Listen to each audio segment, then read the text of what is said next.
Hello friends, welcome मेरे R K पाठशाला फिर दोबारा लेके आए आपके लिए बेहतरीन तरीके से वीडियो तैयार करके। क्लास 11th है, माइक्रो इकोनॉमिक्स है, चैप्टर 2 है कंज्यूमर इक्विलिब्रियम। ये वीडियो पार्ट 2 है। Let's start. Law of diminishing marginal utility.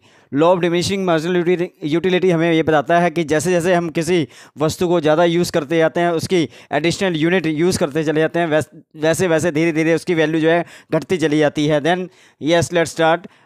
Law of diminishing marginal utility (DMU) states that as we consume more and more units of a commodity, the utility derived from each successive units goes on decreasing. जैसे जैसे हम किसी units को जैसे जैसे हम किसी वस्तु को ज़्यादा इस्तेमाल करते चले जाते हैं, ठीक है, और वैसे वैसे एट लास्ट तक जो है उसकी जो है वैल्यू जो है घटती चली जाती है हमारे लिए, ठीक है। जैसे सपोज मान लो क्या है, अगर भूख लगी है किसी को, मान लो 4 चपातीस खानी है उसको, ठीक है, 4 चपातीस के बाद और एडिशनल वो 5 या 6 खा लेता है, तो क्या उसके लिए उसकी यूटिलिटी धीरे धीरे से जो है वो डिक्रीज होती चली जाएगी।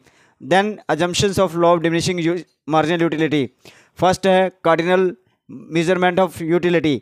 It is assumed that utility can be measured and a consumer can be express his satisfaction in quantitative term such as 1 2 3। कह रहा है कि कार्डिनल मेजरमेंट क्या करता है, ये यूनिट्स में क्वांटिटेटिव टर्म्स में देखता है, इसके अंदर 1 2 3 जैसे है मेजर करता है, कितनी उसमें एक्सप्रेस कर रहा है, यूटिलिटी कितनी है उसको। Then monetary measurement of utility.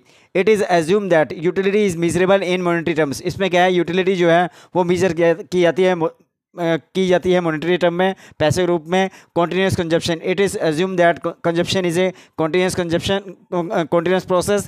कह रहा है कॉन्टीन्यूस कंजप्शन क्या है, कह रहा है इट इज़ एज्यूम, ये जो है कॉन्टीन्यूस प्रोसेस है और एक बार कंज्यूम करने के बाद दोबारा हम कंज्यूम करते हैं। Then no change in quality of the commodity assumed is assume to be uniform. कह रहा है क्वालिटी जो है कमोडिटी की वो क्या है, एज्यूम होनी चाहिए, कंज्यूम जो है यूनिफॉर्म होनी चाहिए, इसके अंदर एक जैसी होनी चाहिए। Then independent utilities. It is assume that all the commodities consumed by consumer and independent. कह रहा है जो भी है कमोडिटी यूज़ की जाती है कंज्यूमर के द्वारा वो इंडिपेंडेंट होनी चाहिए। Perfect knowledge. It is assume that consumer knows the different goods on which income can be spent. मतलब क्या है, कंज्यूमर जानता है कि अलग अलग गुड्स हैं, उस पर कितना इनकम वो स्पेंड कर सकता है।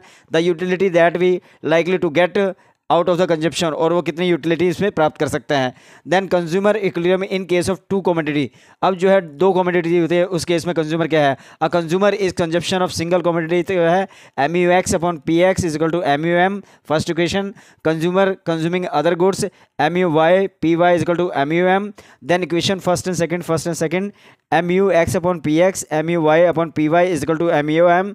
अब हम क्या करेंगे, इसको MUM को इधर कॉमन ले लेंगे, MUX upon MUY is equal to PX upon PY, PX is equal to PY, then equilibrium MUX is equal to MUY.